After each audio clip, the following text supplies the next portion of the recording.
Hello एमर्स। आज हम लोग पुनः आ गए हैं फोर्स में आगे के वीडियोस को लेके और आगे के टॉपिक को लेके।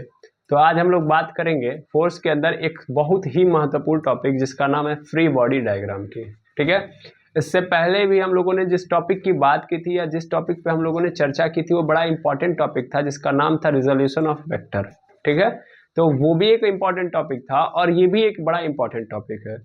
फिजिक्स के लिए दोनों टॉपिक का जो वेटेज है अपने आप में बड़ा इंपॉर्टेंट है। देखिए, एक्चुअल में तो ये कोई क्या बोलते हैं, ये आपके सिलेबस का पार्ट नहीं होता है। दैट मीन्स कि ये नहीं कि इसके थ्रू आप सिलेबस के अंदर कोई ज्ञान प्राप्त करते हो, नहीं। एक्चुअल में आप यहाँ से किसी भी वेक्टर के या किसी भी फोर्स जैसे क्वेश्चन पे आप न्यूमेरिकल जब सॉल्व करोगे तो इजी हो जाएगा उस मैग्नीट्यूड या उस न्यूमेरिकल को फील करना। ठीक है ना, यानी उसको सॉल्व करना आपके लिए क्या हो जाएगा, इजी, जब आप रिजोल्यूशन ऑफ वेक्टर पढ़ोगे और जब आप क्या पढ़ोगे, फ्री बॉडी डायग्राम। यानी ये दोनों चीजें आपको आनी ही चाहिए, तभी आपके लिए इजी होगा फोर्स पे जो बेस्ड क्वेश्चंस हैं उनको लगाना। ठीक है, चलिए आज हम लोग स्टार्ट करते हैं फ्री बॉडी डायग्राम। इससे पहले मैं एक बात यहाँ पे बता रहा हूँ। बताना क्या, ऊपर लिखा ही है, आप देख भी पा रहे होंगे, क्योंकि आपके मन में एक क्यूरियोसिटी जगेगी कि भैया ये क्या है, ये क्या अनोखा चीज़ लिखा है। तो आप सबको पता है 7 जुलाई है, और 7 जुलाई का मतलब क्या है कि महेंद्र सिंह धोनी जी का बर्थडे है। ठीक है ना, जो हमारे क्या हैं, कैप्टन रहे हैं, अभी तो फिलहाल में रोहित शर्मा जी हैं। तो महेंद्र सिंह धोनी ये क्या रहे हैं, हमारे इंडिया के कैप्टन रहे हैं, और ये सबसे सफल, ये इंडिया छोड़िए, ये पूरी दुनिया के सबसे सफल कैप्टन रहे हैं, जिनकी कैप्टनसी में इंडिया ने आईसीसी की तीनों ट्रॉफी, 2007 में T20 वर्ल्ड कप, 2011 के अंदर मतलब आप देखेंगे तो वनडे वर्ल्ड कप, और 2013 के अंदर चैंपियंस ट्रॉफी, ये तीनों जो आईसीसी की ट्रॉफियां हैं, इन्होंने, ये एक इकलौते कैप्टन है जो क्या किए हैं, जीते हुए हैं। ठीक है ना, और इनके इसके अलावा इनके पास बहुत सारी उपलब्धियां एज अ कैप्टन, जिसके कारण ये इंडिया का बड़ा ही अलग नेतृत्व किए हुए हैं अपने कैप्टनसी के कारण पूरे ऑल वर्ल्ड में। ठीक है, तो ये हमारे लिए एक बड़े इंस्पिरेशनल पर्सन है, क्योंकि ये भी एक छोटे लेवल से स्टार्ट करते हैं और उस बड़े अचीवमेंट को फाइंड आउट करते हैं जो शायद किसी का सपना हो इस जमाने में। ठीक है, शायद किसी का, यानी लगभग लोगों का सपना है महेंद्र सिंह धोनी बनना, इट इज़ नॉट ईजी। ठीक है, क्योंकि एक छोटे से पॉइंट से उठ के और उस बड़े पॉइंट तक पहुंचना यहाँ पे फिलहाल के लिए ईजी नहीं है। और इसीलिए ये लोग मतलब जो ये पर्सन है महेंद्र सिंह धोनी, ये हमारे जैसे क्या, इस मतलब इंडिया के अंदर जितने भी युवा हैं, लगभग युवाओं के लिए इंस्पिरेशन का काम करते हैं। तो इसीलिए हम लोग इनको स्पेशली यहाँ पे लिख के या कोटेशन के थ्रू इनको हैप्पी बर्थडे बोल रहे हैं। ओके, उसके अलावा जो 7 जुलाई है, जहाँ पे मैंने लिखा हुआ है कि the day of the universe of famous, तो ये एक्चुअल में हमारे इंस्टीट्यूशन के लिए ये डे माना जाता है 7 जुलाई। इस दिन हम लोग अपने इंस्टीट्यूशन को ये डे देते हैं। दैट मीन्स ये एक एक्चुअल दिन है जहाँ पे हम अपने, जो मेरा इंस्टीट्यूट है द यूनिवर्स ऑफ फेमस, इसके लिए या इसको हम सेलिब्रेट करते हैं। ठीक है, तो स्पेशली ये मेरे इंस्टीट्यूट का डे है। और चूंकि कोइंसिडेंट ये भी है कि महेंद्र सिंह धोनी का बर्थडे है, तो दोनों एक साथ सिमिलर हैं फिलहाल में। ठीक है, चलिए अब आते हैं अपने कॉन्सेप्ट पे। तो फ्री बॉडी डायग्राम क्या होता है, क्या होता है, बड़ा सिंपल है। तो फ्री बॉडी डायग्राम का मतलब क्या है भैया, अगर मैं इसके स्टेप्स को पहले बताऊं तब आपको समझा पाऊंगा। देखिए, फ्री बॉडी डायग्राम में हमको करना क्या होता है, स्टेप्स। तो सबसे पहला हमको ये करना होता है, देखिए लिखा है बॉडी को कर दो फ्री और उसके बाद क्या बना दो, डायग्राम। तो यही होता है फ्री बॉडी डायग्राम। बॉडी को क्या कर देना है, फ्री, और उसके बाद क्या बना देना, उसका डायग्राम। सर बॉडी को कर दो फ्री, बना दो डायग्राम, इसका मतलब फ्री बॉडी डायग्राम। तो ये कहने का अर्थ क्या है, कहने का मतलब ये है कि देखो यार, हमने इससे पहले बात की है सिस्टम की। सिस्टम आप लोग सभी लोग जानते हैं। सिस्टम का मतलब क्या होता है, ये एक्चुअल में क्या होता है, कॉम्बिनेशन ऑफ फंक्शंस होते हैं, यानी कई सारे फंक्शंस या कई सारे बॉडीज के कॉम्बिनेशन को हम लोग सिस्टम बोलते हैं, जिसमें अगर हम फोर्स अप्लाई करें तो जितनी भी बॉडीज उन सभी सिस्टम के अंदर कनेक्टेड है, उन सभी पे सेम टाइप के फोर्सेस काम करें। जैसे मान लो एक ब्लॉक के ऊपर मैंने एक छोटा सा ब्लॉक रख दिया, ठीक है। अब ध्यान से देखोगे तो ये दोनों मिलके क्या बना रहे हैं, एक अपना सिस्टम बना रहे हैं। कैसे, ऐसे कि जब मैं इस बॉडी के ऊपर या इस पूरे सिस्टम के ऊपर कोई भी चेंज लेके आऊंगा, इन दोनों के ऊपर, इन दोनों में से किसी बॉडी के ऊपर चेंज लेके आऊंगा, तो उस चेंज के कारण दूसरी बॉडी भी अफेक्ट होगी। ठीक है। तो यानी अगर आप एक के अंदर चेंज लेके आ रहे हैं तो दूसरे के अंदर भी चेंज लेके आ रहा है, तो इसका मतलब वो दोनों बॉडीज आपस में कनेक्टेड है और दोनों मिलके क्या बना रही है, एक सिस्टम बना रही है। सिस्टम का अर्थ ये होता है कि कई सारी बॉडी कंबाइंड हो जाती है तो क्या बन जाता है, सिस्टम। जरूरी नहीं कई सारी बॉडीज कनेक्टेड हो एक साथ, अकेले भी एक सिस्टम हो सकता है, कई सारे लोगों से मिलकर भी क्या हो सकता है, सिस्टम हो सकता है। ठीक है। तो अगर मान लीजिए आप फ्री बॉडी डायग्राम बना रहे हो एक सिस्टम का जिसके अंदर कई सारे लोग हैं, यानी कई सारी बॉडीज हैं, जैसे अभी भी आप सिस्टम का मतलब नहीं समझ पाए तो मैं आपको एक एग्जांपल देता हूं पुली का। ठीक है, ये देखिएगा, ये पुली है, इस पुली से दो मासेस लटके हुए हैं, एक M1 मास है और एक दूसरा मास जो है वो M2 है। ठीक है, M2 मास है, एक M1 मास है और एक M2 मास है। अगर मैं इस मास यानी M2 के ऊपर अगर किसी भी टाइप का फोर्स अप्लाई करूंगा तो 100%, चूंकि ये एक ही रस्सी से बंधा हुआ है, तो इस M1 के अंदर क्या आएगा, चेंज। यानी अगर मैं इसको नीचे खींचूंगा तो ये वाला क्या होगा, ऊपर खींचेगा, और ये जो पुली है वो आपका क्या करने लगेगा, घूमने लगेगा। क्या हो रहा है, मैंने इस पॉइंट पे फोर्स लगाया ना, लेकिन देखिए इस पे भी चेंज आ गया और इसमें भी चेंज आ गया, आया ना। ऐसे ही मैं यहाँ पे क्या कर रहा हूँ, इसको ऊपर से ढकेल रहा हूँ, इसको ऐसे ऊपर से मतलब नीचे से ऊपर की ओर ढकेल रहा हूँ, तो जब ये ऊपर की ओर जाएगा तो क्या होगा, नीचे से जब फोर्स होगा तो ये क्या होगा, ये वाला पोर्शन नीचे आएगा, है ना, और पुली किधर की ओर मूव करने लगेगी, ऐसे मूव करने लगेगी, है ना। जब मैंने इधर से खींचा तो भी पुली ऐसे मूव करने लगी, और जब मैंने ऊपर से ऐसे नीचे से ऊपर की ओर ढकेला तो भी पुली ऐसे मूव करने लगी। तो हो क्या रहा है यार, फोर्स लगा रहे हो तो क्या पूरे ऑब्जेक्ट के अंदर चेंज आ रहा है कि नहीं आ रहा है, जबकि ये पुली अलग है, ये दोनों मासेस अलग अलग है, लेकिन इस रस्सी ने सबको क्या कर दिया है, एक कर दिया है, और एक बन के क्या बन गया है, ये सिस्टम। तो सिस्टम का मतलब जितने भी लोग हैं उस सिस्टम के अंदर, उन सभी में से किसी भी एक ऑब्जेक्ट के ऊपर या किसी भी एक के ऊपर अगर मैं फोर्स अप्लाई करता हूं तो उन सभी बाकी जो बचे हुए रेस्ट ऑब्जेक्ट, उन सब पे उस फोर्स का इफेक्ट पड़ेगा। ठीक है, तो इसका मतलब ये सभी लोग एक सिस्टम का क्या है, पार्ट है। ठीक है, तो सपोज कर लो एक सिस्टम ऐसे बना है कि जिसके अंदर कई सारे ऑब्जेक्ट्स हैं या कई सारे पार्ट हैं। ठीक है, और मुझे क्या करना है, मुझे उसका फ्री बॉडी डायग्राम बनाना है। फ्री बॉडी डायग्राम को शॉर्ट फॉर्म में FBD कहते हैं। ठीक है, FBD। तो भाई नाम समझो कि एक सिस्टम है, तो इस सिस्टम के अंदर कई सारे अगर पार्ट है तो उसमें से जिस पार्ट का तुम चाहते हो फ्री बॉडी डायग्राम बनाना। एक्चुअल में फ्री बॉडी डायग्राम क्या होता है इसको भी समझा दे रहा हूं। देखो फ्री बॉडी डायग्राम से क्या मिलता है, हमें एक्चुअल में ये पता चलता है कि उस पे एक्चुअल में ये पता चलता है कि उस ऑब्जेक्ट पर कौन कौन से फोर्स एक्ट कर रहे हैं, काम कर रहे हैं, कौन कौन से फोर्स काम कर रहे हैं, यही हमको क्या मिलता है, यही हमको पता चलता है फ्री बॉडी डायग्राम से। किस पे, जिस ऑब्जेक्ट की हम बात करेंगे या जिस ऑब्जेक्ट का FBD बनाएंगे। ठीक है, तो मान लो हम सिस्टम के अंदर ये पूरा का पूरा 3 है, पुली है, ये M1 मास है, ये M2 मास है, मैं किसी एक का बनाना चाहता हूँ। तो सबसे पहले मैं क्या करूंगा, इसको आइसोलेट करूंगा इस पूरे सिस्टम से, इस पूरे सिस्टम से इसको क्या कर लूंगा, आइसोलेट करूंगा। आइसोलेट मतलब अलग बनाऊंगा, ध्यान देंगे। इसका मतलब सबसे पहले isolate the body from system. सबसे पहला काम क्या करूंगा मैं, उस पूरे जिस बॉडी के ऊपर ये पता करना कि कौन कौन से फोर्स काम कर रहे हैं, उसको मैं आइसोलेट कर दूंगा पूरे सिस्टम से। कर लिया, उसके बाद क्या करूंगा, दूसरे नंबर पे उस सिस्टम को या उस बॉडी को, ठीक है ना, assume point mass of the body.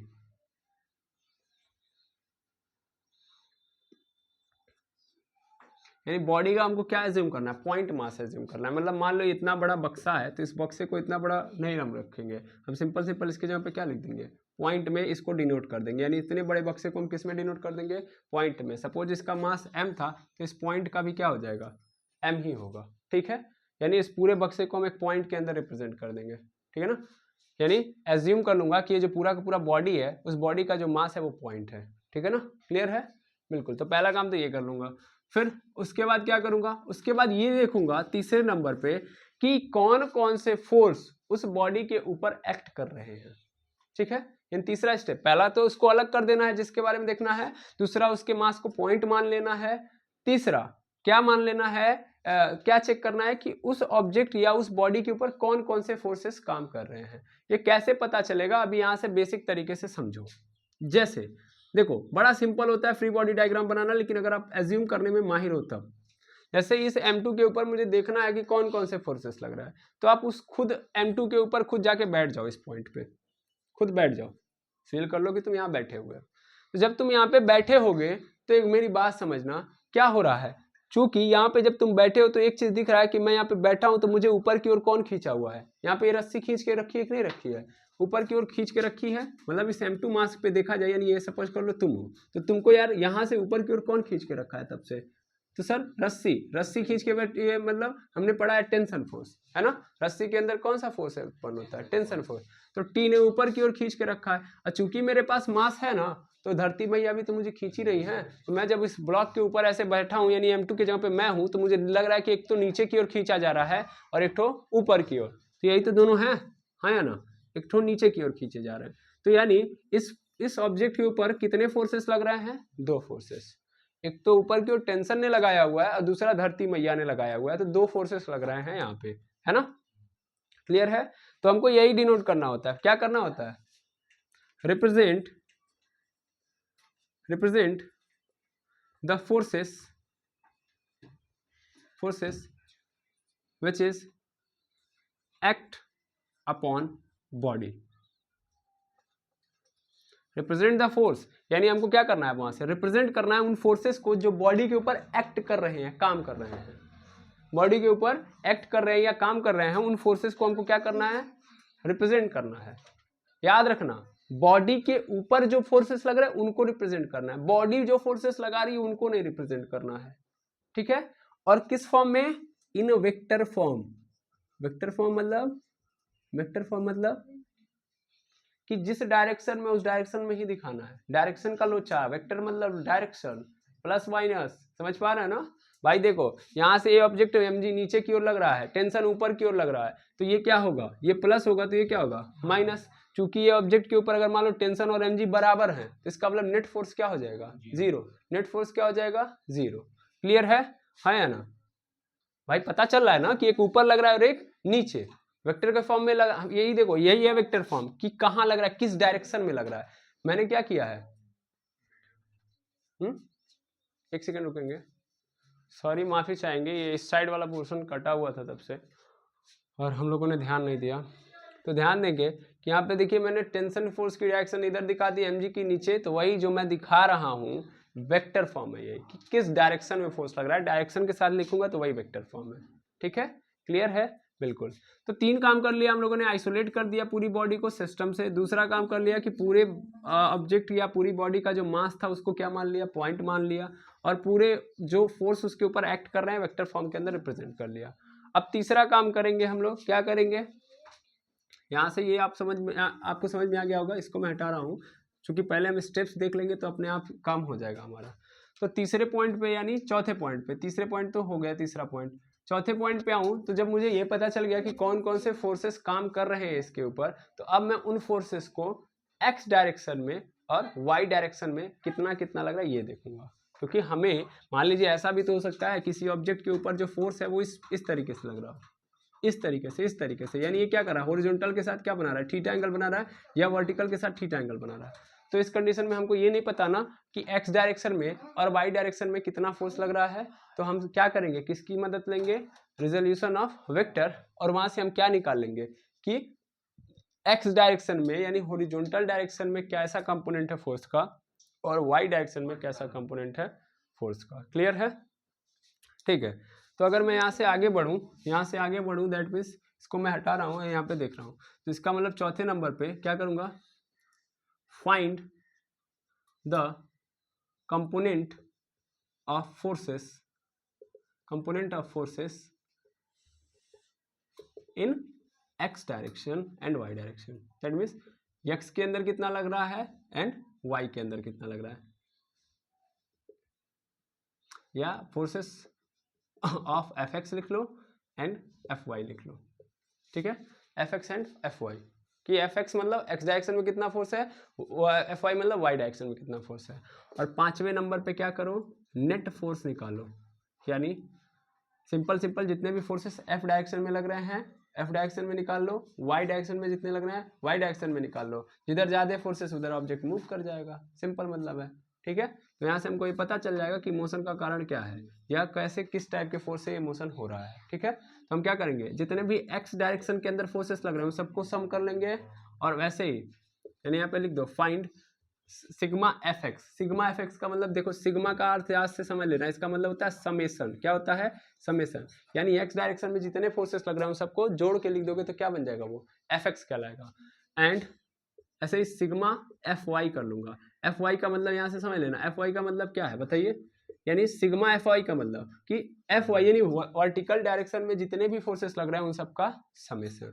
ठीक है, अब मुझे पता चल जाएगा, मान लो अगर दोनों बराबर आ रहे हैं, एफ एक्स और एफ वाई दोनों के दोनों क्या आ रहे हैं, बराबर, तो इसका मतलब क्या है, बैलेंस फोर्स वाला सिस्टम हो जाएगा, यानी ऑब्जेक्ट ना इधर जाएगा ना इधर जाएगा। क्लियर है, हाँ या ना, हाँ या ना। ठीक है, जिस डायरेक्शन में फोर्स ज्यादा होगी या अनबैलेंस होगा उधर मोशन हो जाएगा।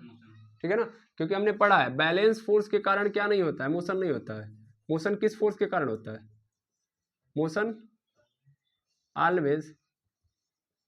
always happens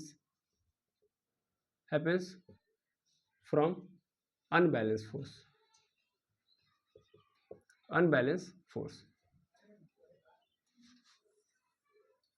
ठीक है, तो इस तरीके से होता है ये। इस तरीके से फ्री बॉडी डायग्राम के हम लोगों ने कितने स्टेप्स देख लिए, 5 स्टेप्स देख लिए। इन 5 स्टेप्स में आपको करना कुछ नहीं है, अभी देखेंगे जब आप करेंगे ना, तो ये तो स्टेप्स मैंने आपको सिर्फ और सिर्फ फॉर्मली लिखवा दिया था कि आपको करना पड़े, तो आप कैसे कैसे करोगे। करना ऐसे होता ही नहीं है, बड़ा सिंपल लॉजिक होता है, अपने आप कर लोगे। सबसे पहला आइसोलेट कर लोगे अगर सिस्टम में होगा बॉडी तो, नहीं तो मैंने बोला ना, जरूरी नहीं है कि एक सिस्टम के अंदर कई सारी बॉडीज हो, एक अकेले बॉडीज भी क्या बना सकती है, सिस्टम। जैसे ये मार्कर है, तो इस मार्कर के इस पोर्शन पे मैं अभी फिलहाल में क्या कर रहा हूँ, इस पोर्शन पे मैं क्या कर रहा हूँ, फोर्स लगा रहा हूँ, तो देख रहे हैं ये वाला भी क्या कर रहा है, मोशन में आ रहा है। दैट मीन्स इसके फोर्स लगाने से इस पे भी इफेक्ट पड़ रहा है, इसका मतलब ये सिस्टम का पार्ट है, मैंने इसको निकाल दिया। अब देखो, अब मैं इसको इस पे मोशन कर रहा हूँ, तो सिर्फ ये पूरी बॉडी एक है ना, क्या इसके अंदर और भी कोई बॉडी है, नहीं। अब मान लो सपोज कर लो कि इससे पहले जब ये एक था, तो मुझे क्या करना था, मुझे इस पार्टिकल पे मोशन के बारे में, सॉरी फोर्स के बारे में जानकारी लेनी थी, तो मुझे क्या करना पड़ेगा, सबसे पहले इसको आइसोलेट करना पड़ेगा, तब जाके मैं इसके ऊपर लग रहे फोर्सेस के बारे में जान पाऊंगा। अदरवाइज जब ये एक साथ रहेगा तो जितना फोर्स इस पे लगेगा वही फोर्स इस पे लगेगा। ठीक है, तो अगर कभी भी एक सिस्टम के अंदर कई सारी बॉडीज हैं, तो किसी एक बॉडीज के ऊपर आप जानना चाह रहे हो कैसे फोर्स लग रहा है, तो उसके लिए हम क्या बनाएंगे, उसका फ्री बॉडी डायग्राम। और हमेशा फोर्स के कंडीशन में, फोर्स के न्यूमेरिकल में आप फ्री बॉडी डायग्राम से ही इजीली सॉल्व कर सकते हो। 2 पैतरे हैं, 2 हथियार हैं, आपको दे दिए जा रहे हैं। पहला रिजोल्यूशन ऑफ वेक्टर मैंने दे दिया है, दूसरा है फ्री बॉडी डायग्राम। तो फ्री बॉडी डायग्राम में सबसे पहले आइसोलेट करूंगा, फिर दूसरे नंबर पे उस ऑब्जेक्ट को जिसको आइसोलेट किया है उसको पॉइंट मास में मान लो, और उसके बाद देखो कि कौन कौन से फोर्सेस उसके ऊपर लग रहे हैं और किस किस डायरेक्शन में लग रहे हैं। फिर क्या देखो कि एफ डायरेक्शन के अंदर, सॉरी एक्स डायरेक्शन के अंदर कितना फोर्स लग रहा है और वाई डायरेक्शन के अंदर कितना फोर्स लग रहा है। फिर जब सभी फोर्सेस रिप्रेजेंट हो गए तो फिर देखो कि अब एक्स डायरेक्शन के अंदर कितने फोर्सेस लग रहे हैं, उन सबको जोड़ लो, और वाई डायरेक्शन के अंदर जितने फोर्सेस लग रहे हैं उनको जोड़ लो। ठीक है, और उसके बाद देख लोगे अपने आप कि किधर बैलेंस वाला होगा तो फिर क्या होगा, मोशन नहीं होगा, अनबैलेंस होगा तो मोशन होगा। क्लियर है, सिंपल बात है, क्योंकि यहाँ पे जो बॉडी होगी रिजिड होगी। क्लियर है, अरे आना बोलिए। तो फ्री बॉडी डायग्राम यहाँ से समझ में आ गया, बिल्कुल सर। अब क्वेश्चन के थ्रू ही हम समझ सकते हैं, तो चलिए क्वेश्चन हम लोग यहाँ पे रखते हैं और एक एक करके समझते हैं, इसको आप लोग नोट कर लीजिएगा। तो चलिए सबसे पहले हम लोग फ्री बॉडी डायग्राम बनाते हैं, किसका बनाया जाए, चलिए सबसे पहले हम लोग पुली का ही बनाते हैं, जो पुली हम लोगों ने लिया था। ये रहा पुली, यहाँ से एक स्ट्रिंग आई है, यहाँ पे एक मास है m1, और यहाँ से एक स्ट्रिंग आई है दूसरी, इसका मास है m2। ठीक है, चलिए देखिएगा, ये m1 मास है, ये क्या है, m2 मास है। अब सिंपल मैं बारी बारी करके बनाता हूँ, सबसे पहले m2 का बनाता हूँ। ठीक है, तो मैं m2 वाले को आइसोलेट कर लूँगा, यानी m2 वाले को लेके आऊँगा, और ये रहा पॉइंट मास, और इसका मास कितना है, m2, ले लिया m2 को।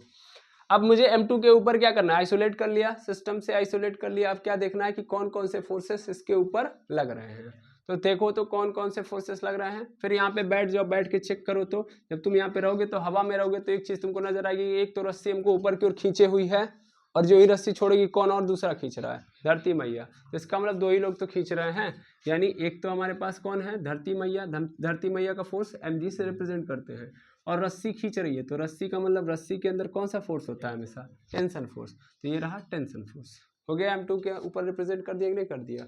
क्योंकि यहाँ पे आप देख पाओगे तो m2 हमेशा उसी पोजीशन पे रहेगा, क्योंकि ध्यान से देखो तो अगर मैं देखो यहाँ पे क्या x डायरेक्शन में कोई फोर्स लग रहा है, अच्छा यहाँ पे ये भी तो है, आपने रिजोल्यूट कर सॉरी वेक्टर को दिखा दिया, सॉरी फोर्सेस दिखा दिए, कितने फोर्सेस लग रहे हैं, 2 फोर्सेस लग रहे हैं इसके ऊपर, तीसरा कोई फोर्स है नहीं है। अब देखो x डायरेक्शन के अंदर कंपोनेंट है कि y डायरेक्शन में, देखो x डायरेक्शन में कौन कौन सी फोर्सेस लग रही हैं और y डायरेक्शन में कौन कौन सी फोर्सेस लग रही हैं। तो यहाँ पे आप देख पाओगे x के अंदर कोई नहीं है, यानी fx is equal to not sorry fx is equal to 0। और क्या हमको इसको कंपोनेंट में तोड़ने की जरूरत है, नहीं। मैंने बताया था 90 डिग्री और 0 डिग्री पे अगर कोई फोर्स किसी बॉडी के ऊपर एक्ट कर रहा है तो उसके कोई कंपोनेंट नहीं निकालेंगे हम। यहाँ पे कोई कंपोनेंट निकलेगा, नहीं निकलेगा, सिंपल बात है। तो fx इज इक्वल टू 0 है, टोटल फोर्सेस किधर हैं, y के अंदर है, fx में तो है नहीं। तो अब हमको क्या निकालना है, अब हमको निकालना है सिग्मा fx और सिग्मा fy। तो सिग्मा fx कहाँ से निकालोगे, जब ऑलरेडी क्या है कोई x में है ये नहीं है फोर्स, तो कहाँ से जोड़ूंगा मैं, जोड़ पाऊंगा नहीं। अब मैं सिग्मा fy निकालूंगा, तो सिग्मा fy का मतलब क्या है, यहाँ पे 2 फोर्सेस हैं, एक तो टेंशन है, दूसरा mg है। मैं जोड़ूंगा तो मुझे पता है कि जो टेंशन है मेरा वेक्टर फॉर्म में, मतलब डायरेक्शन इंपॉर्टेंट है, इस लाइन के ऊपर जब लग रहा है तो ये पॉजिटिव है, अगर तो नीचे वाला क्या होगा, निगेटिव। तो अगर मैं टेंशन को पॉजिटिव मानूंगा तो mg क्या होगा मेरा, निगेटिव, क्योंकि डायरेक्शन अलग अलग है ना दोनों फोर्सेस की, तो अपोजिट साइन के साथ आएंगे। चूंकि आपको भी दिख रहा है कि ये ऑब्जेक्ट कहीं जा नहीं रहा है, क्या ये ऑब्जेक्ट m2 है जो अभी रुका हुआ है, तो इसका मतलब क्या है, ये m2 पे जो फोर्स लग रहे हैं, यानी ये जो टेंशन है वो बराबर है mg के, जितना उसने ऊपर खींचा है उतना इसने नीचे खींचा है ना, समझ पा रहे हैं। यानी जितना ये फोर्स लगा के नीचे खींच रहा है, इतना ही उसने फोर्स लगा के ऊपर खींच के रखा हुआ है, इसलिए ना ये नीचे जा रहा है ना ऊपर जा रहा है, बैलेंस है। यानी क्या हो गया, यहाँ पे फोर्स बैलेंस हो गया। अब टी के जगह पे mg हो रहा है कि नहीं हो रहा, तो यहाँ पे ला के रख दो, तो mg माइनस mg, तो इसका मतलब mg से mg क्या हो गया, कैंसिल, क्या आ गया 0। यानी y डायरेक्शन के अंदर जो फोर्सेस लग रहे हैं वो क्या है, 0। 0 कहाँ से आया, क्योंकि बैलेंस फोर्स है। यानी ये सिस्टम कैसा है भैया, ये बॉडी कैसी है, बैलेंस फोर्स के अधीन है। अब बैलेंस फोर्स के अधीन होने के कारण इसके अंदर कोई मोशन नहीं होगा, x ऑलरेडी 0 है, y भी ऑलरेडी 0 है। समझ में आ रही बात, क्लियर है ना। ऐसे ही m1 पे देख लेंगे हम, तो भैया पकड़ेंगे m1 को पॉइंट मास मान लेंगे। यहाँ पे देखें तो यहाँ भी क्या है, रस्सी इसको खींच के रखी है ऊपर की ओर, और इसके मास के कारण फोर्स का कहाँ लग रहा है, नीचे की ओर। अगर मैं थोड़ा सा समझदार हूँ तो मैं ये जानता हूँ कि चूंकि रस्सी एक है, तो रस्सी एक है तो टेंशन भी क्या होगा, एक। ऐसा नहीं इधर ज्यादा तनाव होगा और इधर कम, बिल्कुल नहीं, तनाव बराबर होगा, क्योंकि रस्सी क्या है, एक है। तो इसका मतलब ऊपर की ओर हमेशा लगेगा टेंशन। आप लोगों ने पढ़ा है कि तनाव बल जो होता है अवे फ्रॉम द बॉडी लगता है, ये बॉडी है तो बॉडी से दूर भागेगा, तो बॉडी के इधर नहीं आएगा, बॉडी से हमेशा दूर। क्योंकि इस मास को खुद पकड़ो ना यार, रस्सी हमेशा कहाँ की ओर खींच के रखेगी, ऊपर की ओर ही ना, ये पुली कहाँ रखेगी, ऊपर की ओर, और mg कहाँ रखेगा, नीचे की ओर। तो यानी यहाँ पे mg इसके ऊपर लग रहा होगा नीचे की ओर। अच्छा यहाँ पे देखना, सॉरी यार मिस्टेक हो गई, यहाँ पे m2 था तो यहाँ पे m2g होगा, ठीक है ना, ये m2g होगा, ठीक है, यहाँ भी m2g होगा, लेकिन यहाँ पे जो ग्रेविटेशनल फोर्स होगा वो क्या होगा, m1g होगा। यही आपका फ्री बॉडी डायग्राम, जब आप रिप्रेजेंट कर लोगे तो इतने में भी हो जाएगा, और अगर बहुत इंफॉर्मेशन निकालना चाहते हैं तो यहाँ से भी हो जाएगा, ठीक है, समझ में आ गया। देखो अत्यधिक इंफॉर्मेशन तो यहाँ तक पहुँच जाओ, normal information free body diagram यही है। फ्री बॉडी डायग्राम का मतलब आपने रिप्रेजेंट कर दिया सभी फोर्सेस को, काम खत्म आपका, ठीक है। बाकी उसके अंदर से इंफॉर्मेशन निकालने के लिए बाकी जो 3 स्टेप्स आप देखते हो, सॉरी 2 स्टेप्स, बाकी के जो 2 स्टेप्स हैं वो क्या है, इंफॉर्मेशन निकालने के लिए, लेकिन केवल 3 स्टेप से आप क्या करोगे, इसका फ्री बॉडी डायग्राम यहाँ पे बना लोगे, ठीक है। तो I hope free body diagram आपको बनाने आ गया। अच्छा सर आपने दोनों मासेस का बना दिया, पुली का भी बनाया जा सकता है, पुली, ये जो पुली है, तो ऑलवेज याद रखेंगे पुली के केस में क्या होता है कि पुली को हम लोग मासलेस मानते हैं, क्या मानते हैं, मासलेस और फ्रिक्शनलेस, क्या मान लेते हैं, मासलेस और फ्रिक्शनलेस। तो मासलेस और फ्रिक्शनलेस मानते हैं, यहाँ पे हम कभी भी इस पुली को ये नहीं मानते कि इसके पास कोई मास है। तो अगर हम लोग ये समझे कि इसके पास कोई मास नहीं है, यानी ये मासलेस है और कोई फ्रिक्शन नहीं है, क्योंकि अगर हम लोग मासलेस और फ्रिक्शनलेस नहीं मानेंगे तो इसका अलग ही कहानी बनेगा, ये अलग ही क्वेश्चन बनाता है। हायर लेवल के अंदर क्वेश्चन इसी टाइप पे बनते हैं। खोल दीजिए, ओपन कर दीजिए, बुला लीजिए उनको, ठीक है। आगे देखेंगे अगर हम लोग यहाँ से, मैं इसको मिटा रहा हूँ तो मैं मिटाऊँ अगर, तो देखिएगा पुली को मैंने क्या बोला कि हमेशा क्या होता है, मासलेस या फ्रिक्शनलेस होता है, ठीक है। अब अगर मैं यहाँ पे देखूँ तो ये पुली है, इसके पास कोई मास तो है नहीं, there are no mass have to pulley. तो जब पुली के पास कोई मास नहीं है तो इसके ऊपर कोई mg फोर्स लगेगा ही नहीं, यानी कोई धरती मैया इसको खींचेंगे ही नहीं, है ना।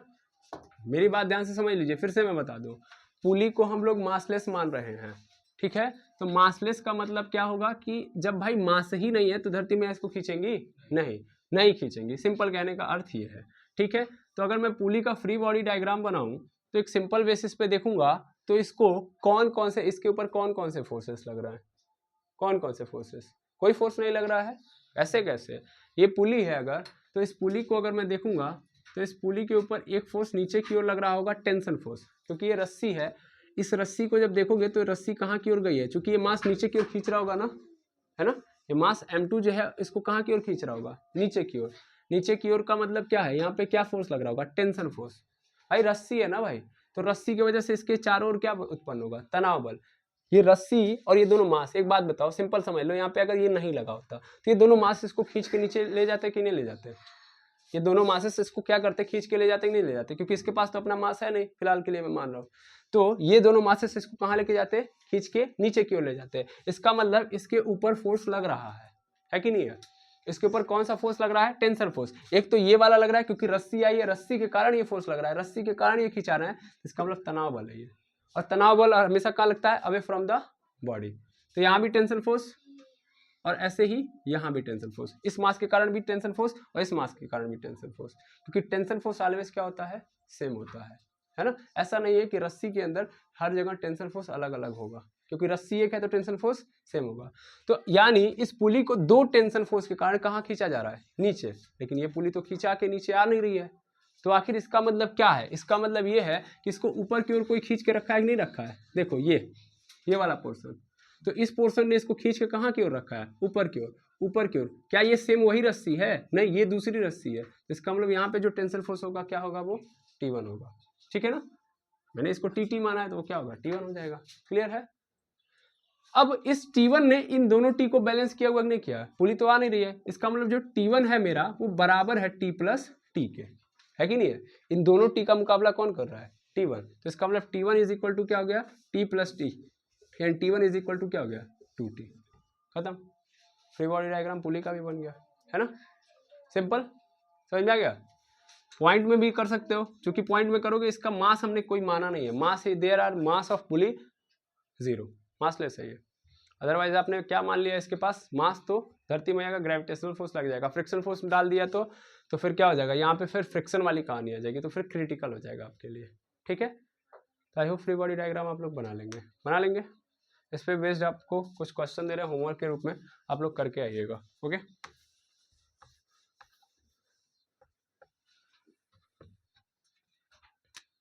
जैसे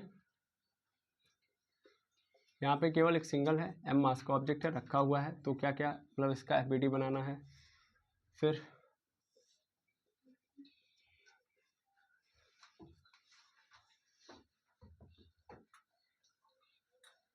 एक कैपिटल M है, इसके ऊपर छोटा सा और एक रखा गया है स्मॉल m, और इस m को के ऊपर इस डायरेक्शन में फोर्स लग रहा है। तीसरा, यहाँ पे बड़ा ऑब्जेक्ट है कैपिटल M, यहाँ पे छोटा ऑब्जेक्ट है small m, capital M small m, और यहाँ पे क्या लग रहा है, फोर्स, सॉरी यहाँ पे नहीं लगा, ये आप लगा दीजिए यहाँ पे लगाइए, ठीक है। तो आपको क्या करना है, इन तीनों का आपको क्या बनाना है, FBD बनाना है, ठीक है। तो आज के लिए इतना ही, मिलते हैं नेक्स्ट वीडियो में। Thank you very much एमर्स।